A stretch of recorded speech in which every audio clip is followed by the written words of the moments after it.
नमस्कार दोस्तों। I am sure आप न्यूज़ में लगातार देख रहे होंगे कि फार्मर्स के द्वारा प्रोटेस्ट किया जा रहा है दिल्ली के अंदर और करीब 2 हफ्ते हो चुके हैं। यहां पर अभी भी कोई सलूशन नहीं निकल पाया है सरकार और किसानों के बीच में। तो यहां पर दोस्तों कल एक इंपॉर्टेंट इवेंट हुआ था। काफी समय से चर्चा चल रही थी कि सरकार एक नया प्रपोजल लेकर आएगी और फाइनली कल सरकार ने एक नया प्रपोजल लाया। आप यहां पर न्यूज़ में देख सकते हो, government sends proposal to farmers amid protest offers assurance on MSP APMC से सोर्सेस। तो यहां पर ये जो अश्योरेंस दिया गया सरकार के द्वारा, ये जो प्रपोजल दिया गया, इसको यहां पर फार्मर्स ने कल ही रिजेक्ट कर दिया। आप यहां पर देख पाओगे, अगला न्यूज़ आता है कि farmers reject government proposal will intensify protest nation wide from December 14। और इसके अलावा यहां पर यह भी बोला गया कि जो फार्मर्स हैं they will call for boycott of all Adani and Reliance products including Jio SIMs. तो यहां पर हम इस वीडियो में जानेंगे सबसे पहले दोस्तों कि आखिरकार यहां पर गवर्नमेंट के द्वारा क्या प्रपोजल दिया गया है, क्या चेंजेस करने की सरकार बात कर रही है और यहां पर फार्मर्स ने उसको क्यों रिजेक्ट कर दिया, प्लस साथ में यहां पर अडानी और अंबानी को लेकर क्या कहा गया है। इसके अलावा हम ये भी देखेंगे कि आगे का क्या प्लान है, कंक्लूजन क्या है बेसिकली इसका। तो काफी कुछ जानने को है दोस्तों। चलिए आगे बढ़ते हैं। मैं हूं अंकित अग्रवाल और अपडेट के लिए आप मुझे फॉलो कर सकते हैं इंस्टाग्राम, फेसबुक और ट्विटर पर। मेरे लेक्चर की हर पीडीएफ आपको फेसबुक पर तो मिलेगी ही, प्लस साथ में आप मेरा टेलीग्राम चैनल ज्वाइन कर सकते हैं by searching Ankit Agrawal official. और अगर आप यूपीएससी की तैयारी कर रहे हैं तो आपके लिए सुनहरा मौका है स्टडी IQ लैब के लिए स्मार्ट कोर्सेज, जिसके थ्रू आप अपनी प्रिपरेशन और भी ज्यादा अच्छे तरीके से कर सकते हैं। तो बेसिकली दोस्तों यहां पर क्या हुआ है हम उसको सबसे पहले देख लेते हैं। तो वेडनेसडे की बात है, सरकार ने एक नया फ्रेश प्रपोजल भेजा सभी फार्मर्स यूनियन को और उनको एश्योर किया कि they will bring in necessary amendment. जो भी 3 नए कानून लाए गए हैं सरकार के द्वारा फार्म से रिलेटेड, उसमें जो भी नेसेसरी अमेंडमेंट करना होगा उसको सरकार करेगी। और लेकिन यहां पर क्या हुआ है कि जो फार्मर्स हैं उन्होंने कहा है कि हमारा जो मेन मुद्दा है वो ये है कि जो तीनों कानून है उसको पूरी तरह से सरकार वापस ले। यहां पर जो फार्मर्स हैं वो ये कह रहे हैं कि हमें इसके अंदर अमेंडमेंट नहीं चाहिए, हमें यहां पर जो पूरा ये जो तीनों कानून सरकार लेकर आई थी उसे वापस ले सरकार। और ये जो तीनों कानून है दोस्तों आप देख सकते हो, एक है आपका related to farmers produce trade and commerce, ये वही वाला है जहां पर जो APMC के बाहर भी अब किसान बेच पाएंगे, ये इससे रिलेटेड है। दूसरा है आपका farmers empowerment and protection agreement of price assurance and farm services, इसके थ्रू जो कॉन्ट्रैक्चुअल फार्मिंग है वो यहां पर अलाउ किया जाएगा। और तीसरा है आपका एसेंशियल कमोडिटीज। एसेंशियल कमोडिटीज में बेसिकली क्या है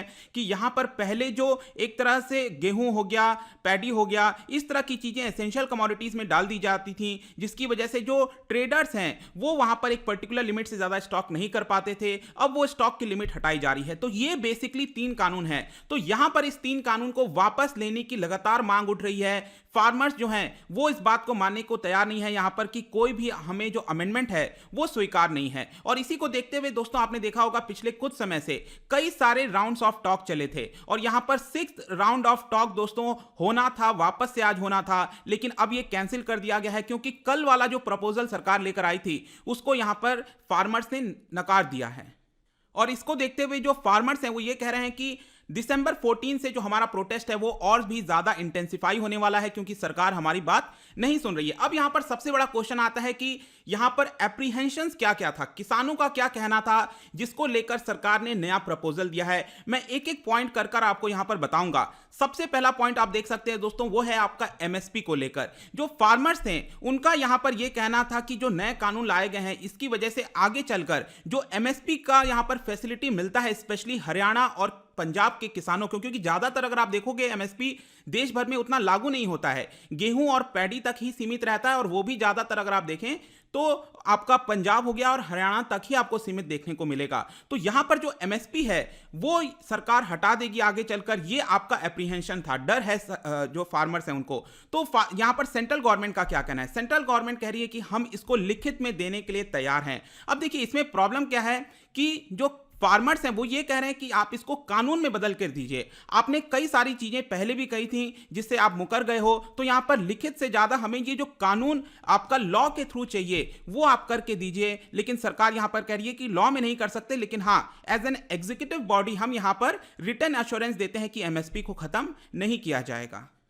दूसरा यहाँ पर जो एप्रीहेंशन है, जो डर है किसानों का, वो क्या था कि एपीएमसी धीरे धीरे वीक हो जाएंगे क्योंकि नई प्राइवेट मंडीज आएंगी जिसको यहाँ पर सरकार कंट्रोल नहीं करेगी। ये नए कानून से डर था किसानों को। इसको लेकर सेंट्रल गवर्नमेंट ने क्या प्रपोजल दिया है कि जो भी प्राइवेट मंडीज आएंगी एपीएमसी के बाहर, उसको राज्य सरकार रजिस्टर कर सकती है। मतलब कि पहले कानून में क्या यहाँ पर सरकार जो प्रोविजन लेकर आई थी कि जो प्राइवेट मंडीज होंगी, एपीएमसी के बाहर जो मंडीज होंगी, वहां पर सरकार दखल नहीं देगी। लेकिन यहां पर किसानों को डर था कि अगर सरकार दखल नहीं देंगी तो एक तरह से एक्सप्लॉयटेशन किया जाएगा। इसको देखते हुए सेंट्रल गवर्नमेंट ने अपना जो स्टैंड है वो ये चेंज किया है कि ये जो प्राइवेट मंडीज हैं वो राज्य सरकार इनको रजिस्टर कर सकती हैं। उनके ऊपर जो सेस लगाना है, क्योंकि एक ये भी डर था कि एपीएमसी पर सेस लगाया जाएगा तो सारे लोग पहले शिफ्ट हो जाएंगे प्राइवेट मंडी में, क्योंकि प्राइवेट मंडी में सेस नहीं लग रहा है। लेकिन यहां पर सरकार कह रही है, सेंट्रल गवर्नमेंट, की राज्य सरकार चाहे तो यहां पर अब जो सेस वगैरह हैं वो भी लगा सकती हैं प्राइवेट मंडीज पर।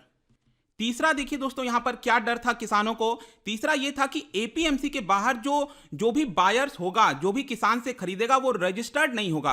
उसकी वजह से किसान को डर था कि अगर वो रजिस्टर्ड नहीं होगा तो उसको ट्रैक करना, किसने माल खरीदा, क्या किया उसका, वो सारी चीजें पता नहीं चल पाएंगी। तो यहां पर सरकार एक नया प्रपोजल दे रही है किसानों को। वो ये कह रही है कि जो भी बायर होगा वो रजिस्टर कर सकता है स्टेट गवर्नमेंट के साथ। मतलब कि स्टेट गवर्नमेंट को एक तरह से पावर दी जा रही है कि जिस तरह से एपीएमसी मंडी में क्या होता है कि जो भी आपसे किसानों से बाई करता है तो वो रजिस्टर्ड ट्रेडर होता है, तो वैसे ही प्राइवेट मंडी में भी जो भी बाई करने आएगा, चाहे कोई भी प्राइवेट प्लेयर हो, बड़ा प्लेयर हो, उसको रजिस्टर करना पड़ेगा स्टेट गवर्नमेंट के साथ, अगर स्टेट गवर्नमेंट चाहे तो ये आपका तीसरा वाला चेंज कर रही है। चौथा देखिए दोस्तों, यहां पर एक और चीज था जो डर था किसानों को, वो ये था कि अगर सपोज कोई डिस्प्यूट होता है प्राइवेट प्लेयर और किसानों के बीच में, अगर कोई कॉन्ट्रैक्ट होता है, डिस्प्यूट होता है, उस केस में यहां पर पहले वाले बिल में यहां पर सरकार ने क्या किया था कि जो भी सुनवाई होगी वो रेगुलर कोर्ट में नहीं सुनी जाएगी। जो एसडीएम होता है, डीएम होता है, उसके बीच में यहां पर एक कमिटी बनाई जाएगी और इस तरह की चीजों पर सुनवाई की जाएगी। तो यहां पर किसानों को डर था कि जो एसडीएम और डीएम हैं वो एक तरह से सरकार का ही पक्ष लेंगे और उनको जस्टिस देने से डिनाई किया जा रहा है किसानों को। इसके लिए सरकार ने यह कहा है कि चलिए हम यहां पर क्या करते हैं कि जो अपीलिएट का मैकेनिज्म होता है, अगर आप एसडीएम और डीएम से सहमत नहीं हो तो यहां पर आप रेगुलर कोर्ट में जा सकते हो, हम ऐसा चेंज कर देंगे कानून के अंदर। तो सरकार ने एक नया प्रोविजन ये डालने की कोशिश की है। फिर नेक्स्ट यहां पर बोला गया है कि जो बिग कॉर्पोरेट्स हैं वो किसान के फार्म लैंड को ले सकते हैं। ये ऐसा किसानों को डर है। इसके लिए सरकार अब ये कह रही है नए प्रोविजन में कि यहां पर जो भी बायर होगा, देखिए सपोज मैं कहता हूं कि अडानी है, अंबानी है, टाटा है, कोई भी जो बड़ा प्लेयर है वो किसान के साथ सपोज कॉन्ट्रैक्ट में आता है, तो यहां पर पहले सपोज ऐसा था कि मे भी हो सकता है कि किसान का जो जमीन है उस जमीन के तर्ज पर ये बड़े प्लेयर्स यहां पर मे भी हो सकता है लोन ले लें, तो ऐसा लोन वो नहीं ले पाएंगे। जब लोन नहीं ले पाएंगे तो ये जो बड़े आपके प्लेयर्स हैं वो यहां पर फार्म लैंड नहीं ले सकते हैं। तो कहने का मतलब है कि यहां पर जो डर है उसको भी निपटाने की कोशिश कर रही है सरकार। फिर नेक्स्ट देखिए यहां पर क्या है कि बोला गया है can't registered under contract farming law. कहने का मतलब जो कॉन्ट्रैक्ट होगा प्राइवेट प्लेयर और किसानों के बीच में, उसमें किसानों को यह डर था कि अगेन यहां पर सरकार का कोई रोल नहीं है। किसान चाहते थे कि यहां पर कोई सरकार का रोल हो। इसको देखते हुए सेंट्रल गवर्नमेंट ने नए प्रपोजल में यह बोला है कि यहां पर राज्य सरकार को पावर होगी कि वो चाहे तो यहां पर रजिस्टर कर सकते हैं। मतलब अगर किसान और प्राइवेट प्लेयर के बीच में कोई कॉन्ट्रैक्ट हो रहा है, उस कॉन्ट्रैक्ट में जो राज्य सरकार है उसके साथ भी समझौता कर सकते हैं, मतलब उसके साथ भी रजिस्ट्रेशन कर सकते हैं अगर वहां की राज्य सरकार चाहे। मतलब पंजाब सरकार चाहे तो वो भी इसके अंदर पार्टी बन सकती है हर एक कॉन्ट्रैक्ट के बीच में, ताकि यहां पर कोई प्रॉब्लम हो तो एक तरह से जो सरकार है वो किसान के लिए बैकिंग पर खड़ी रहे। तो ये एक नया प्रपोजल सरकार ने दिया है। और लास्ट देखिए दोस्तों, यहां पर बोला जा रहा है लैंड कैन बी सीज्ड। यहां पर यह भी बोला गया कि सपोज रिलायंस है और यहां पर फार्मर है, अगर रिलायंस और फार्मर के बीच में जो कॉन्ट्रैक्ट हुआ था और ये फार्मर अगर उस कॉन्ट्रैक्ट को फुलफिल नहीं कर पाता है तो यहां पर यह डर था कि जो रिलायंस कंपनी है वो हो सकता है मे बी किसानों का ये जमीन ले ले, ऐसा किसानों को डर था। इसके लिए यहां पर सरकार ने कहा है कि farmers can anal contract without penalty. मतलब कि जब चाहे किसान जो हैं वो अपना कॉन्ट्रैक्ट प्राइवेट प्लेयर के साथ खत्म कर सकते हैं अगर यहां पर किसानों को डर लगता है। तो हम ऐसा नया प्रोविजन डाल देंगे अमेंडमेंट के थ्रू, ये सरकार ने कहा है। फिर देखिए और क्या क्या डिमांड थी, दो और डिमांड थी दोस्तों। अभी इलेक्ट्रिसिटी बिल आया नहीं है, अभी एक सरकार नया इलेक्ट्रिसिटी अमेंडमेंट बिल प्रपोज किया है सरकार ने।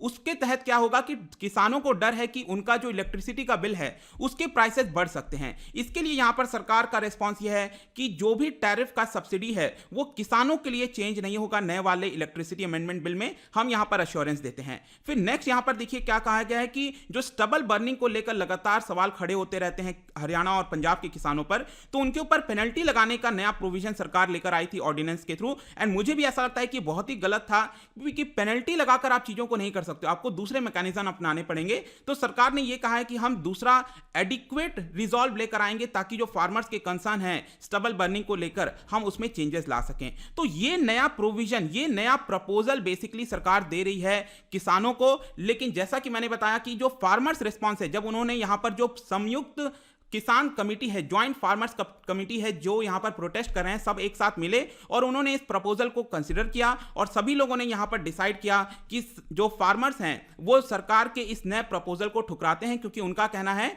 कि जो तीनों कानून है वो पूरी तरह से सरकार वापस ले, हमें इसमें कोई अमेंडमेंट की आवश्यकता नहीं है, पूरा वापस ले सरकार, तभी हम मानेंगे।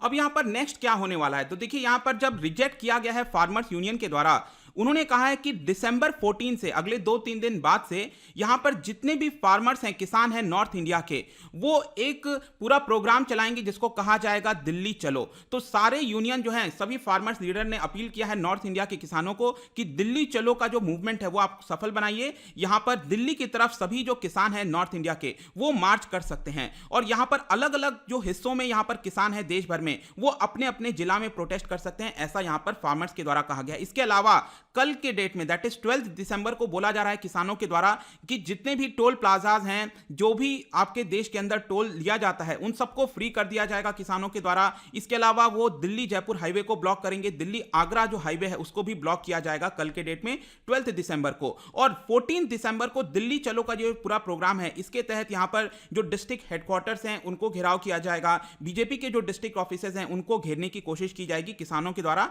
ऐसा यहां पर बोला गया है। इसके अलावा जैसे मैंने बताया कि ये जो रिजेक्ट किया गया है उसमें अडानी और अंबानी के जो प्रोडक्ट्स हैं उसको भी बॉयकॉट करने की बात कर रही है फार्मर्स जो संगठन है। उनका ये कहना है कि जो भी प्रोडक्ट्स आते हैं अडानी और अंबानी के, हम उनको रिजेक्ट करेंगे और स्पेशली यहां पर उन्होंने नाम लिया कि जो जियो मोबाइल सिम कार्ड है हम उसको भी बॉयकॉट करेंगे। अब ये काफी इंपॉर्टेंट हो जाता है दोस्तों यहां पर रिलायंस के लिए स्पेशली, क्योंकि आपको पता होगा 2016 के लॉन्च के बाद से लगातार जो रिलायंस है वो अपने कस्टमर बेस को बढ़ाती गई है, यूजर बेस को बढ़ाती गई और आज के डेट में उसने एयरटेल और बाकी जितनी कंपनीज हैं उसको ओवरटेक कर लिया। अब देखने वाली बात होगी कि यहां पर उसका कितना इंपैक्ट आता है। और कंक्लूजन में यहां पर दोस्तों हम कह सकते हैं कि यहां पर जो कल रिजेक्ट किया गया है फार्मर्स के द्वारा ये प्रपोजल, अब शायद ही कोई क्लैरिटी दिख रही है कि अब नेक्स्ट टाइम कब मीट करने वाले हैं, क्योंकि आज वो वापस से मीट करने वाले थे, लेकिन कल के प्रपोजल रिजेक्शन के बाद से अब पता नहीं है कि ये कब आपका मीट होगा भी कि नहीं होगा, क्या सोल्यूशन निकलेगा। ये सारी चीजें जो भी इंपॉर्टेंट डेवलपमेंट होगा हम आपको बता देंगे। बट आई होप कि इस पूरे वीडियो में आपको जो नए डेवलपमेंट्स हुए हैं यहां पर वो सभी कुछ अच्छे से जानकारी मिल गई होगी। जाने से पहले मैं आपके लिए क्वेश्चन लेकर आया हूं रिगार्डिंग मिनिमम सपोर्ट प्राइस। तो यहां पर इसका मेन चीफ ऑब्जेक्टिव क्या होता है, क्या आप मुझे बता सकते हो इसका आंसर? इसका जो राइट आंसर है दोस्तों मैं अपने इंस्टाग्राम पर तो डालूंगा ही, अगर आप इंस्टा पे नहीं हो कोई बात नहीं, टेलीग्राम से आप इसका राइट आंसर ले सकते हैं। मैं कई सारे एमसीक्यूज यहां पर डालता रहता हूं, आप स्टोरीज में जाकर प्ले कर सकते हो। अगर आप मुझसे इकोनॉमी पढ़ना चाहते हैं, कोई भी कोर्स परचेज करना चाहते हैं, स्टडी IQ ऐप पर जा सकते हैं। आई होप कि ये वीडियो आपको पसंद आया होगा। मिलता हूं आपसे next time, till then thank you very much, see you soon.